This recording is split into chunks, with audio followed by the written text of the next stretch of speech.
poor health outcomes.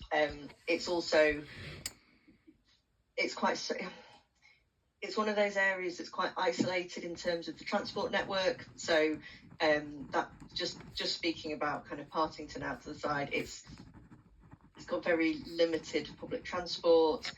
It's quite far out from the rest of Trafford to be able to kind of use active travel. Right. There's kind of, as you come out of Partington, you go through sort of the Carrington industrial area. On the other side of Partington, you've got the Manchester Ship Canal, and then you've got Earlham in Salford. So you can't quite see Salford, but actually, in terms of as the crow flies, Partington is closer to Salford than it is to the rest of Trafford. So yeah, interesting area. And I suppose, and when we talk about sort of health inequalities and health outcomes, it's everything really. You know, if you look at kind of mental health, if you look at physical health, whatever it might be, the people in those communities I've just talked about will tend to experience poorer health across the board. We've also got pockets of deprivation surrounded by much wealthier areas. So as well as our north-south divide, you've got, for example, an area called Broomwood in Timperley. Timperley, I think, it's the least deprived decile. And then you've got Broomwood, which is much more deprived because it's surrounded by quite a lot of affluence. It's not massive, it's only, I think, a couple of thousand people that live in that, but it's a very distinct area of kind of mainly social housing. And again, that borders on Manchester on the other side, and you can literally walk out of the back of the Broomwood estate, go through a little alleyway, and you're in Wythenshawe. So a huge number of residents. The main employer for people who live in Broomwood is Wythenshawe Hospital, in a variety of different roles. And then you've got Sale West and Sale Moor, which Sale is in the middle in kind of, in all sense of the word. It's in the middle of the borough. It's kind of fairly average in terms of affluence, but again, we've got these pockets of deprivation. So we try to, because as an authority, Trafford is one of the lowest funded local authorities in the country in terms of kind of cost funding per head. The work we have to do has to be targeted. Because we just don't have the budget to kind of offer universal services. Okay. All right, that's really helpful. So I'm hearing about your really targeted approach, which is an interesting one. So obviously you've talked about inequalities, you've talked about kind of all the different challenges that they've got. Are you seeing any kind of key factors that contribute to those inequalities, or any kind of behaviours that you would call out that is influencing the situation and what people are facing? I think at the moment the biggest one is probably socioeconomic status and income. Okay. If you kind of go back to your sort of building blocks of health, if you've not got enough money to heat, eat, pay for your housing, that's kind of the basics. It's your basic needs, isn't it? If they're not being met, then you've got no chance of everything else. We've also we're doing quite a bit of work around sort of commercial determinants of health as well, and how we know that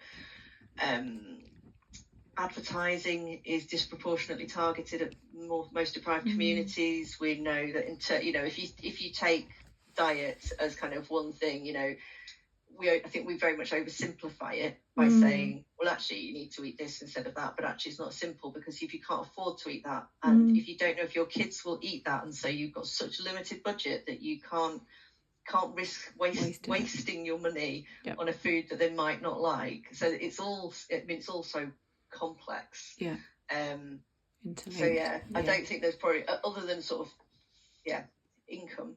Okay. I think that's probably the sort of the driver. I just remember something else I was going to say. Sorry, with your previous question. So thinking specifically about the work that we do or that we commission from Foundation 92, I think one of the things that is difficult is that because it's Salford City, that Salford City don't really have a huge, I suppose, not presence. They're not as they're not as high profile in Trafford. Yeah. It's probably the best way to put it. So where in Salford itself, I would expect that the name and the brand is your hook. Yeah. I think it's less so in Trafford. I mean, the 92, linking in with the class of 92 obviously has really strong links with Trafford, but I think people don't always get that. Okay. So yeah. All right, no, that's helpful. Just talking a little bit about understanding the local needs. So how does, obviously you called out income and things like that. So how are those health challenges manifesting themselves within the communities that you're working with? What are you seeing and hearing and feeling? So it's probably worth referencing our neighbourhood working programme. So we split Trafford up into 4 neighbourhoods, north, central, south and west. And within each neighbourhood, we've done it's a basic needs assessment. So going back probably 18 months, we did a neighbourhood level needs assessment and also pulled in insight from residents, from ward councillors, from the BCSE sector, from professionals. And through that process, each neighbourhood identified kind of 3 or 4 priorities in terms of how they would what they've based on the data and the insight, and also the feedback from residents, from ward councillors, who actually get a lot of they hear what's going on in communities. Determine what those neighbourhood priorities were going to be. I can share them with you if that would be helpful. I would love that. I've been digging around trying to find joint strategic needs assessments and things like that, but that sounds really, especially if they've zoned in on priorities, that's that's a gift actually. If you wouldn't mind sharing it, that would be brilliant. And I mean our JSNA is on a publicly available website as well. If you Google Trafford JSNA, that will come up. Grab it. Fabulous. So I can send you through the neighbourhood profiles. I mean, in terms of within our public health team, we have a lead for each neighbourhood. So I'm the lead for the North neighbourhood. And I can tell you that our priorities are mental health and wellbeing, food-related ill health in children, and third one, which I always forget, best beginnings. So kind of school readiness, early years, education type stuff. Right. Okay, that's interesting. Yeah, I would love it if you could share that document. That's great. And have you seen any changes over the last kind of say 2 to 3 years? Or is it the same things coming up? It's just getting a bit worse. The situation's worse now. Okay. I mean, I would say it's definitely not getting better yet. I mean, we know that housing is a real issue in Trafford, both in terms of kind of affordability, but also I think some like quality in terms of like private rented sector. So I don't think we're not going in the right direction yet. Right. Okay. All right. So I'm conscious of time, but I just wanted to grab a little bit of feedback from you in terms of some of the interactions you've had with Foundation 92. So have you gathered any feedback from kind of service users where you've commissioned those services? So we haven't, because that would be something we would expect the provider to do. So my colleague Ben, who's kind of the lead commissioner for the Family Wellbeing Programme and the Fit Fans, is currently speaking to colleagues within the early help team, because they refer into the Family Wellbeing Programme a lot. So we're seeking some kind of feedback from professionals who utilise and value that service. So that's kind of one side of it. But in terms of user experience, no, we don't collect that directly. And so anecdotally, have you picked up on anything, or is anything coming through the work that Ben's doing that you would share? I mean, I suppose one of the things that has been a little bit difficult probably over the last 18 months has been around kind of staff continuity, which I'm sure Tom has probably already spoken to you about. And it is difficult when you've got short-term contracts, but it feels like we've had a little bit of churn, particularly over the last 12 months, which has been difficult. And having said that, I'm not close enough to kind of the direct commissioning and delivery to know if that has impacted in terms of attendance or outcomes or reputation. Okay. All right. And so is there anything that sticks out in your mind that you've heard about things, good or bad or indifferent? Not really. Right. Not really. Okay, no problem. All right, so just spend a bit of time looking ahead if that's all right, because obviously we're kind of looking towards the next 3 years initially at least. What do you think? I mean, you've mentioned staff continuity. Is there any other things in terms of, problems they might need to solve in the next 3 years? A bit of your view on what the direction of travel should be or could be for Foundation 92. Yeah, so I think really focusing on kind of a robust recruitment process that enables that continuity. And I was going to say something else and it's totally gone out of my head. And I suppose it's difficult in the context of kind of short-term funding and, commissioning cycles and stuff. It makes it more difficult. It's always difficult to retain staff, or recruit staff on a 6 months, 12 months, 2-year contract. I suppose that's something that it would be helpful to know that is being considered and is kind of factored into that, because at the end of the day, the foundation might have the best programs and the best delivery, but actually it's the people on the ground who are delivering it who are the really important ones. Okay, I'm hearing that a little bit. Yes, you're not the first one to mention. Okay, so do you have a view on kind of the core areas? Obviously they're looking at trying to be a bit more holistic in terms of health and well-being, and they're looking, you've got certain programs, player engagement, the things that that kind of charity it lends itself to. But are there anything that you think actually that either more of that or different areas we think perhaps you could help us out here, whether it's around housing or or the kind of early years type stuff? What things do you think they could I would say it's because the foundation's relatively young. I would say, isn't it? It's not been around as long as a lot of the other more established ones. And I suppose it would be to just really make sure that they've kind of got that organisational knowledge and understanding around health and well-being. And to use another example, Manchester United Foundation only work with children and young people in the most deprived communities across Greater Manchester. That's their thing. That's what they do. You've then got Lancashire Cricket Club Foundation at the other end, who will do anything with anyone. And I suppose it's kind of working out where they want to sit along there. Do they want to really specialise in actually, physical activity and movement for health benefits or for, social inclusion or, having, and I've never directly asked Tom the question, but I think that would be helpful because, when you have conversations, let's say, with United Foundation or the Cricket Foundation, they're really clear. Right. This is what we do, or actually we're open to doing anything. But you're clear about that. Yeah, just being really clear, and if they're going to have a strategic focus on something. So if, and sometimes it will be driven by where the money is coming from.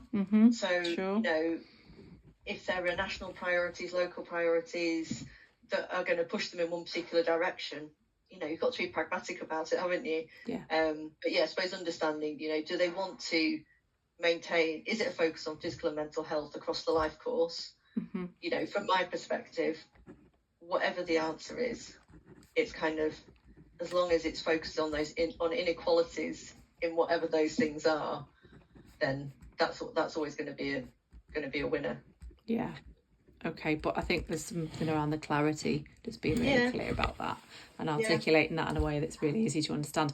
Okay, that's really helpful. So you've mentioned a couple of others there, and that was going to be one of my next questions. You've preempted me. Just, are you seeing any interventions, programmes by others who potentially are similar, like a Manchester United Foundation or the other kind of sporting foundations? Are you seeing anybody doing anything great that you think actually that's worth a look at?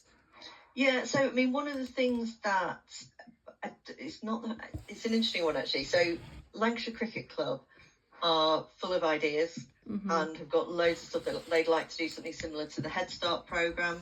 When I met with Sandy from the Cricket Club, I said, actually, Foundation 92 deliver the Head Start programme, so it might be worth having a conversation with Tom. So I think there is some areas where there's sharing a best practice. Things like sporting memories often seem to go down quite well. Okay. Interestingly, that's something that Manchester United do through the club rather than through the foundation. And I suppose the other thing, so as well as those two, we also work with Altrincham Football Club Community Foundation and Sale Sharks Foundation. So Sale Sharks do some really good stuff around children and people's mental health. Okay. And Altrincham have got a really thriving sort of programme of physical activity sessions, particularly for older people, which they do at the ground. Right. And that's not funded by anyone. That's basically people pay a contribution. The club let the foundation use the sports hall for free, and the money just basically pays for somebody to deliver the session. So, there's lots of different models, aren't there? And I would say that Altrincham are probably where Salford were a few years ago in terms of the club. They've had some investments and now looking at building. The other clubs in the area, see Manchester United are fairly well established as a brand. Yeah. Okay. That's really interesting. And what about outside of kind of the world of sport? Is there any, agencies or delivery partners that you work with? You think, they're doing a great job, and we really really benefit from. Yeah, there's lots actually. Okay. There's lots. So Trafford's got a really thriving BCSE sector, and Tom's team will be involved in some of those pieces of work. So through the neighbourhood programme. Each neighbourhood has a community collective, which kind of like the umbrella for the BCSE sector, and they come together. I think it's either monthly or quarterly in each neighbourhood to basically talk about what's going on and who's doing what and how it's working. I mean, you could probably reel off about 20 different organisations that do really really great work. And are they joined up? Is that what's great about it? Because you talked about a collective. Is it that approach that makes it work? It's the collaboration that makes it really good. And also because people know what everyone else is doing, you get less duplication. So, I mean, Foundation 92 are involved in the long-term conditions work in Partington.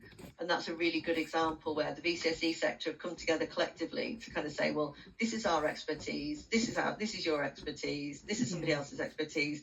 Let's work together to see how we can support people to improve reduce prevalence of long-term conditions, talking particularly like diabetes, cardiovascular disease, pulmonary disease, but also to help people manage those conditions who might not be particularly engaged with primary care or kind of health services. So I think that's a really positive way of working, and it's nice that Foundation 92 are part of that partnership in Partington. But yeah, you've got kind of similar sort of working across the rest of Trafford. So I think really getting involved in those BCSE collectives, I think, would be really beneficial. And then if we're talking kind of specifically around physical activity and moving more, you've got the Mile Shy Club, who are a charity who set up beginners walking and running groups. And when we're talking beginners, we talk like the beginners walking groups is, you know, like 10 minutes around the block as your starting point. So they have applied for various pots of funding. They have volunteers who lead their runs and walks, but they have a very successful model. Right, that's great. Lovely. I'm conscious you've got a call, Jane, so I will let you go. But if you have any other thoughts or reflections, just ping me an email with that. But just to let you know, we'll be kind of writing this all up, and it's going into a bit of a key findings report before we start to move on and use that to inform the approach. But thanks ever so much for your time. That's brilliant. No problem. If there's that document would be great. And I'll go and dig online for the GSNAs as well. So fantastic.